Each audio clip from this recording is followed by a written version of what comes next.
My future mother-in-law called our wedding a celebration of purity. I smiled through every fitting after that, because I had already found the folder. And at the rehearsal dinner, I told the room, the groom has a confession. I'm saying this from a hotel room with the curtains shut, my suitcase half open on the floor, and my phone face down on the nightstand because I can't look at it anymore. It hasn't stopped buzzing since Thursday night. Some people are calling me brave. Some are calling me cruel.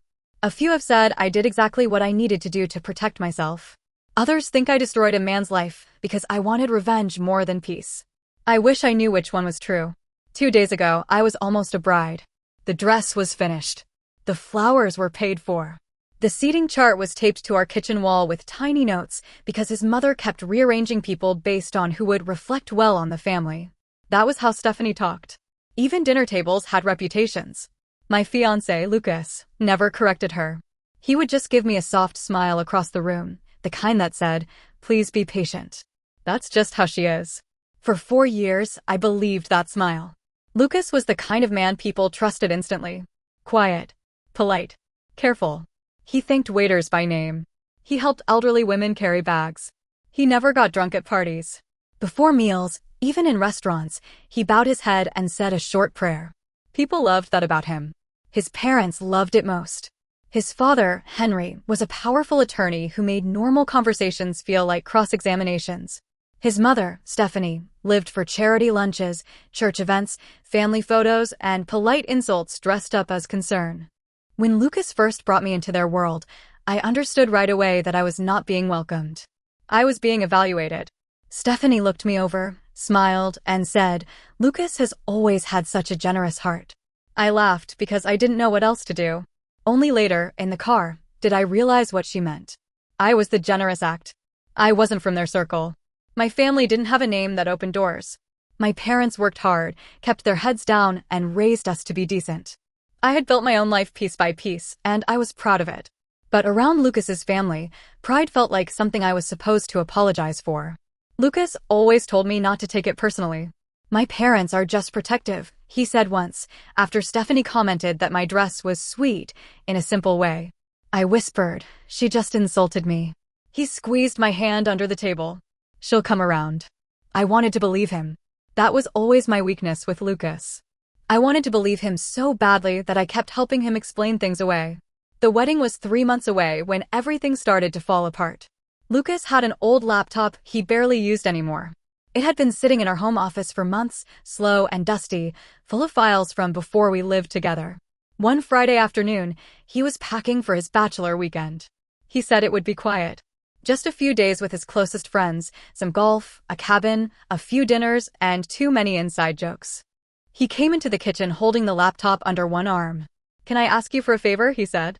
I was labeling thank you note envelopes because Stephanie insisted handwritten notes were the mark of a serious woman. "What kind of favor?" I asked. He placed the laptop on the counter. "This thing is dying. I need the files backed up before it quits on me. Old documents, pictures, random stuff. You're better at organizing than I am." He smiled like it meant nothing. "I'll do it when I get a chance," I said. He leaned down and kissed the top of my head. "You're the only person I trust with my mess." That sentence would come back to me later. Not because it was sweet. Because it was true in the worst possible way. He left that evening with a weekend bag, a clean shave, and a promise to call when he arrived. I ordered takeout, changed into sweatpants, and carried the laptop into the office.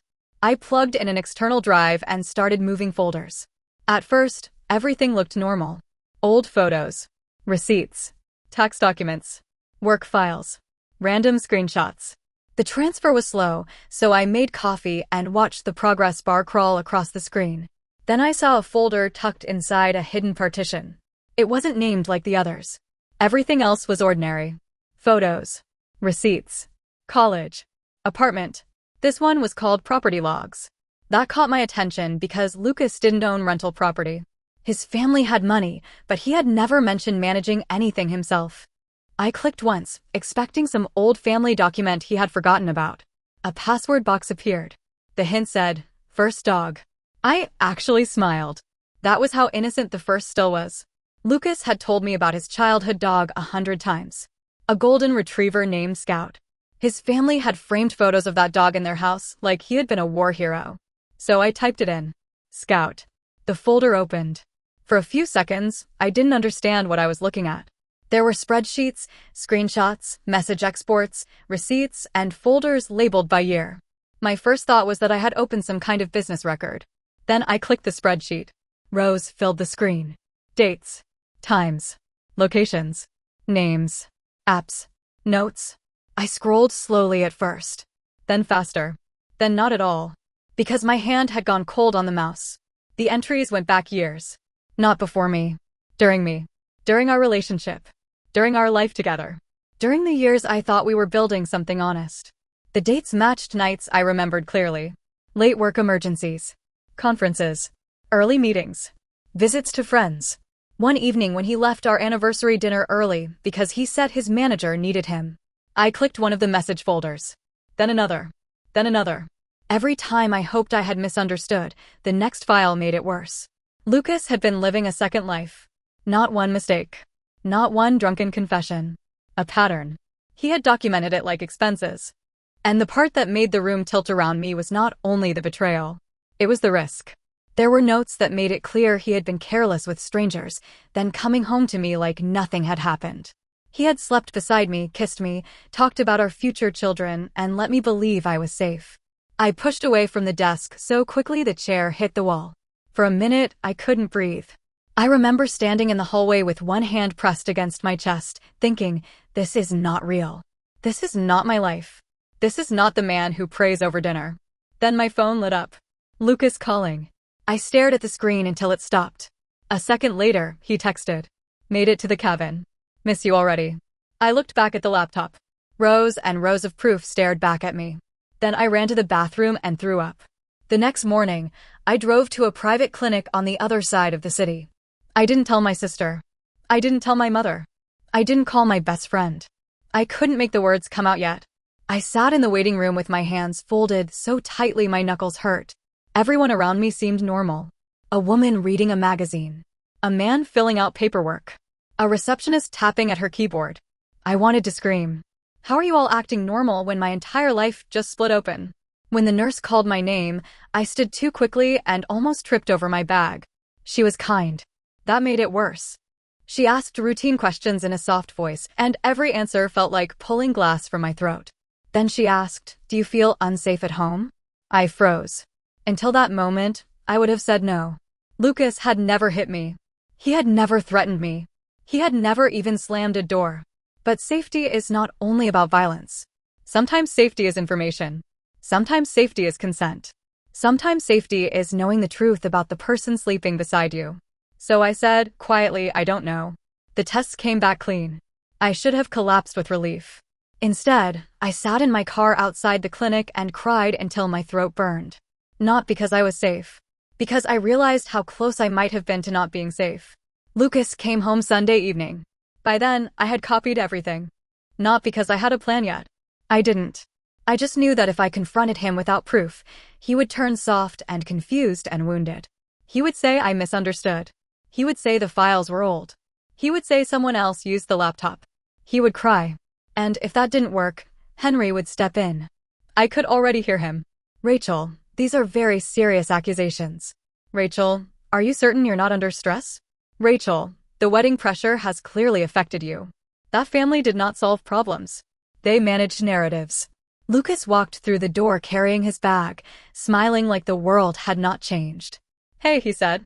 I missed you. I was standing by the kitchen sink, rinsing a mug I had already washed twice. He came up behind me and wrapped his arms around my waist. Every muscle in my body locked. You okay? He asked. I forced myself to breathe. Just tired. He kissed my cheek.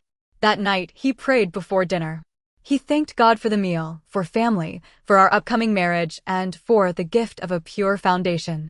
I stared at my plate while he said it. Pure foundation. The words almost made me laugh. For the next few days, I moved through the house like a ghost pretending to be a woman. Lucas noticed something was wrong, but not enough. That was the horrifying part. He knew me better than anyone, but he didn't know guilt because he didn't seem to feel it the way I did. He sensed I was distant and assumed it was wedding stress. Is my mom getting to you again? He asked one night. We were folding laundry on the bed. I held one of his shirts in my hands and imagined every lie it had been worn through. A little, I said. He sighed. I'll talk to her after the wedding. After the wedding. Everything was always after the wedding. After the wedding, his mother would respect me. After the wedding, we would set boundaries. After the wedding, things would get easier. After the wedding, I would be legally tied to a man who had turned my trust into a costume. I started sleeping less. At night, while Lucas breathed steadily beside me, I sat in the office with the door almost closed, building a file. That sounds cold. Maybe it was. But my brain is trained to organize chaos into timelines. When something doesn't make sense, I sort it until it does. So that is what I did. I made copies, took screenshots, saved dates and messages, documented what connected to his accounts and what matched nights I remembered. I did not include anything graphic. I did not need to. The truth was ugly enough without extra details. At first, I told myself I was preparing for a private confrontation. Then I told myself I was preparing for a lawyer. Then Stephanie called. She wanted me to come to a final dress fitting with her. Not asked. Wanted. I think it would be meaningful, she said, for us to have a quiet moment as women before the wedding. I almost said no. Then she added, this wedding is such a celebration of purity. Lucas has always been intentional about choosing a woman who understands values. The word purity landed in my ear like a slap. I looked toward the closed office door. Behind it was the laptop, the folder, the truth. And I heard myself say, of course. I'll be there. The fitting was the next afternoon. Stephanie sat on a velvet chair with her legs crossed, watching as the seamstress adjusted my dress. The dress was beautiful. That hurt too. It was simple, elegant, and exactly what I had wanted before it became a costume for a lie. Stephanie dabbed at the corner of her eye. You look lovely, she said. Lucas will be so proud. I met her eyes in the mirror. Will he? She smiled, missing everything. Of course. Our family has always believed marriage should be entered with clean hands. Clean hands. I thought of Lucas touching my face after coming home from places he had hidden from me.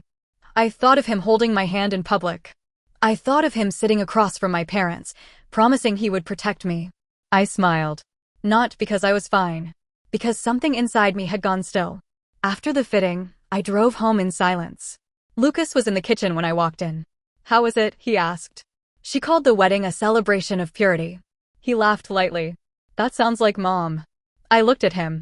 He was stirring pasta sauce, sleeves rolled to his elbows, acting like a good man in a warm kitchen. Does that bother you? I asked. What? The way she talks about us.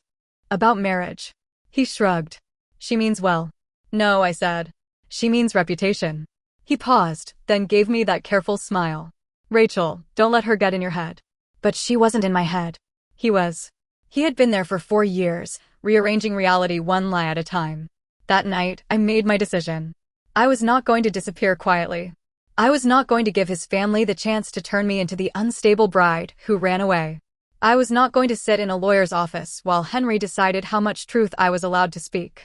I was going to end the wedding in the one room where their image mattered most. Not because it was kind.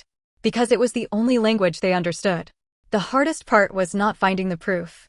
The hardest part was acting normal after I had it. For weeks, I became a version of myself I barely recognized. I went to cake tastings. Approved flowers. Answered texts from bridesmaids. Sat beside Lucas in vendor meetings while he nodded seriously at details for a wedding he had already poisoned. He would squeeze my knee under the table. I would smile. He would say, whatever Rachel wants. I would say, that sounds good. Then I would go home and add another piece to the file. Dates. Messages. Screenshots. Account connections. No rage typed into the margins. Just evidence. That was what kept me steady. My sister, Olivia, was the first person I finally told. Not all of it. Enough. We met in her car in the parking lot of a grocery store because I couldn't say it inside my house. She knew something was wrong the second I opened the passenger door. Rachel, she said, you look sick. I sat down, shut the door, and stared through the windshield. I found something on Lucas's laptop. Her face changed. What kind of something? I handed her a printed page. She read it once. Then again. Then she put her hand over her mouth.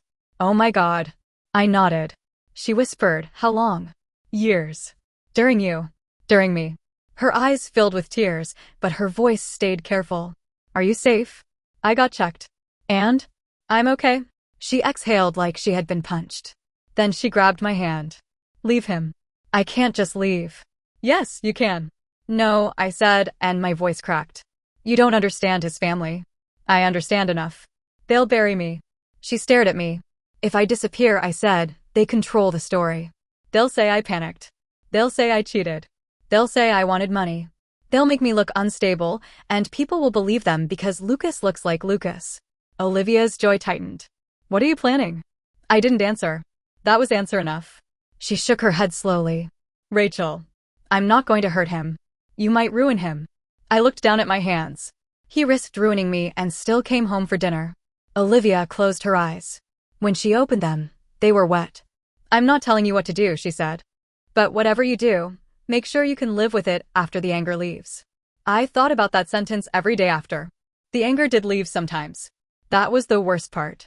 There were moments when Lucas looked so normal that my brain begged me to doubt the truth. One morning, he brought me coffee in bed. One evening, he rubbed my shoulders while I worked on the seating chart. Another night, he talked about planting tomatoes in the backyard after the wedding because he knew I liked them. For 1 second, I missed the man I thought he was. But missing someone does not mean they didn't destroy you. The rehearsal dinner was held 2 nights before the wedding at Silver Oak Hall. Stephanie had chosen it because the ceilings were high, the lighting was flattering, and the ballroom made every photo look expensive. There were about 80 people there. Family, friends, Lucas's co-workers, people from his parents' social world. The kind of crowd Stephanie had spent months curating. I wore a dark green dress because I couldn't bring myself to wear white for anything connected to him anymore. Lucas noticed. You look beautiful, he said, touching my waist. Thank you. His hand stayed there a second too long. You're quiet tonight. Just taking it all in. He smiled. Almost there. I looked across the room at Stephanie, laughing with guests like she had personally invented marriage. Henry stood beside her, holding a drink and accepting compliments on the event like he was the one getting married. The slideshow was scheduled after dinner. It was supposed to show childhood pictures, engagement photos, and cute memories. All the little images that make people sigh and believe in love. I had volunteered to handle it weeks earlier. Stephanie had been thrilled. That is so thoughtful, she said. The bride should help shape the emotional tone. She had no idea how seriously I took that. During dinner, Lucas's best man gave a harmless toast. A few jokes. A few sweet stories. Nothing memorable. Then Henry stood. The room quieted immediately. He walked to the microphone with the calm confidence of a man who had never been truly challenged in public. He talked about legacy, faith, family honor. Then he looked at Lucas. My son, he said, voice thick with pride, has always understood that a man's character is what he does when no one is watching. My fingers tightened around the flash drive in my palm. Henry continued. He has chosen a bride who will stand beside him in the life of integrity he has built. I felt Olivia's eyes on me from across the room. Henry lifted his glass. To Lucas and Rachel. A marriage built on truth. Everyone applauded. Lucas leaned over and kissed my temple. I stood. He looked up at me. Where are you going? Slideshow. Need help? No. I walked to the media table at the back of the room. My hands were steady. That scared me. A part of me had expected to shake, cry, or hesitate. Instead, I felt hollow and clear, like my body had accepted what my heart was still trying to survive. The coordinator smiled at me. Ready? I nodded. The lights dimmed. People turned toward the screens. I removed the original flash drive and plugged in mine. For 1 second, nothing happened. Then the first slide appeared. Not a baby photo. Not an engagement picture. A simple title card. Evidence of a hidden life. Confusion moved through the room before anyone spoke. The next slide showed a timeline. Dates. Locations. Message records. Enough to understand. Not enough to be graphic. I had blurred what did not need to be shown. I removed images. I kept the focus on deception, repeated risk, and the fact that Lucas had led me toward marriage while hiding a pattern that affected my safety. The next slide showed account details connected to the messages. Then dates matched to nights he had lied. A low murmur spread through the ballroom. Someone whispered, "What is this?" A glass clinked hard against a plate. Then I heard Lucas behind me. Rachel. His voice was not angry. It was terrified. I turned. He was standing now, one hand gripping the back of his chair. His face had gone gray. Rachel, he said again, quieter. Please don't. That was the first honest thing he had said to me in months. Maybe years. Henry was already moving. Turn that off, he snapped. Turn it off now. The coordinator froze. Stephanie stood so quickly her chair scraped the floor. What is this? She demanded. I walked to the front before anyone could stop me. My heels sounded too loud on the floor. I took the microphone from the stand. Lucas whispered, please. Not here. I looked at him, then at the room, then at the screens. My voice came out calm. The wedding is canceled. No one moved. I continued. For years, Lucas has been living a life he hid from me while asking me to marry him, build a home with him, and trust him with my future. I found records on his laptop that show repeated deception and choices that put my health and safety at risk. Lucas covered his face. Stephanie made a sound like she had been struck. Henry pointed at me. Stop speaking. I looked at him.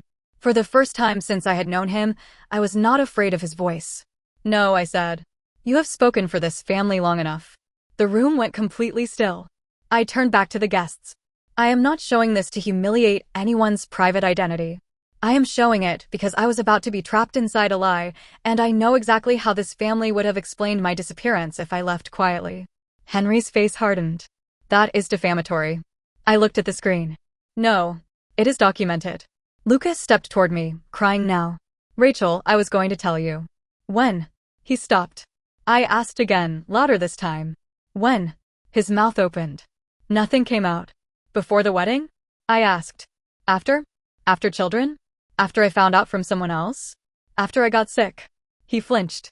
That was the moment the room changed. Not when the slides appeared. Not when I said the wedding was canceled. It changed when people finally understood this was not about embarrassment. It was about danger. I took a breath. Lucas, you have 24 hours to remove your things from my home. After that, the locks will be changed. Any communication can go through attorneys. Stephanie whispered, you cruel girl. I looked at her. I wanted to say so many things. That she had treated me like charity. That she dressed cruelty as manners. That she built a shrine to purity while her son wore honesty like a costume. But I didn't. I only said, your son made choices. I brought proof. Then I placed the microphone on the table and walked out. Behind me, the room erupted. Voices rose. Chairs scraped. Someone cried. Henry shouted for the screens to be turned off. Lucas said my name over and over like if he repeated it enough, I would become the woman who used to protect his image. I kept walking. Through the lobby. Past the flowers. Past the framed welcome sign with our names printed in gold. Outside, the air was cold. I got in my car, locked the doors, and finally started shaking. I drove until I couldn't see the venue anymore. Then I pulled into the first hotel I found, checked in under my own name because I was tired of hiding, and sat on the edge of the bed until sunrise. I didn't sleep. My phone lit up in waves. Olivia called first. Then my mother. Then my closest friend. Then numbers I didn't recognize. Lucas called over and over.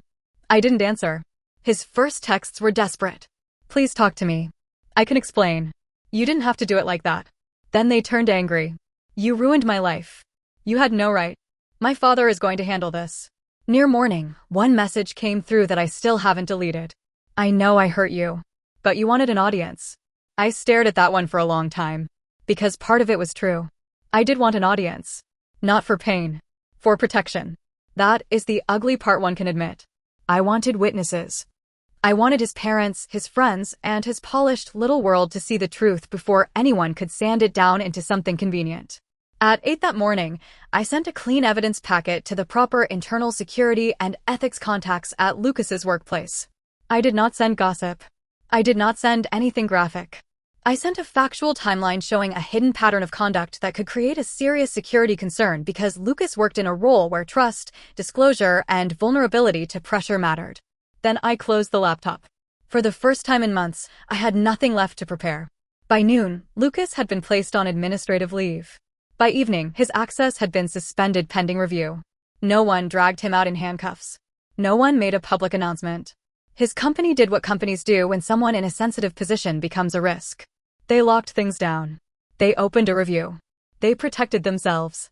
A few days later, I heard through a mutual friend that he was no longer employed there.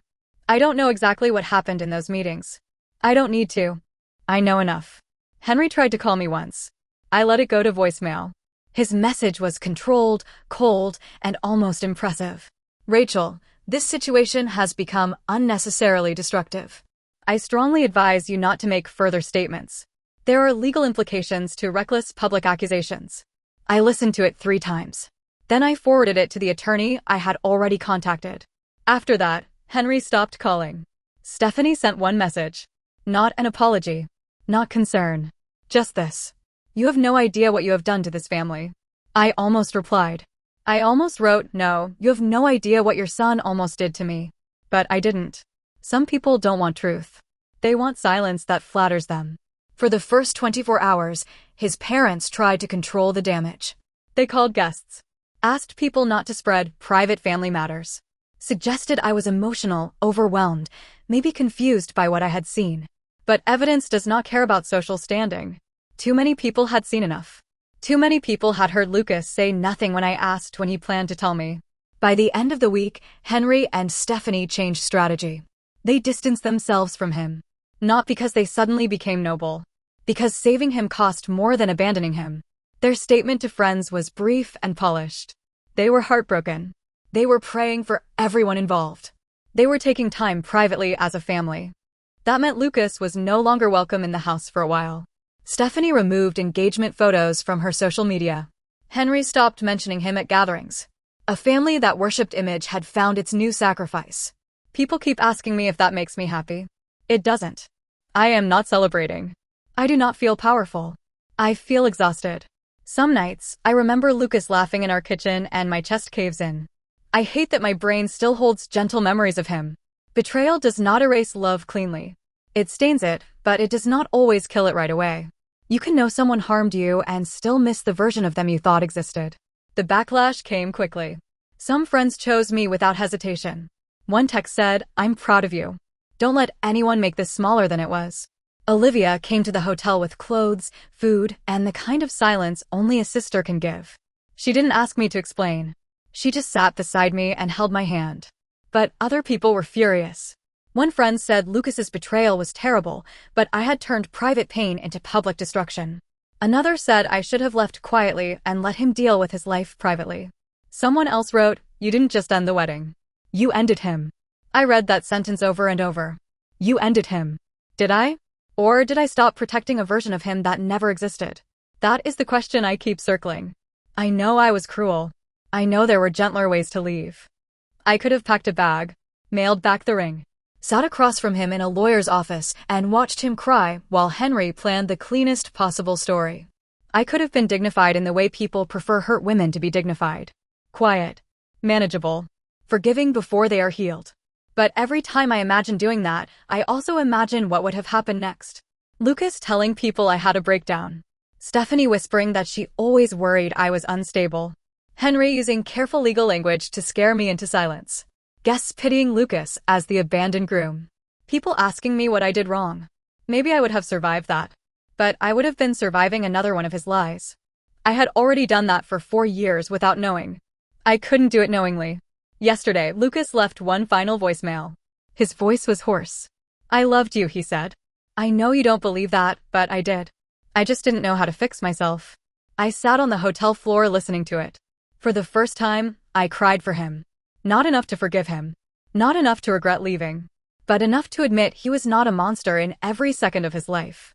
That almost made it worse. Because if he had been purely cruel, this would be easier.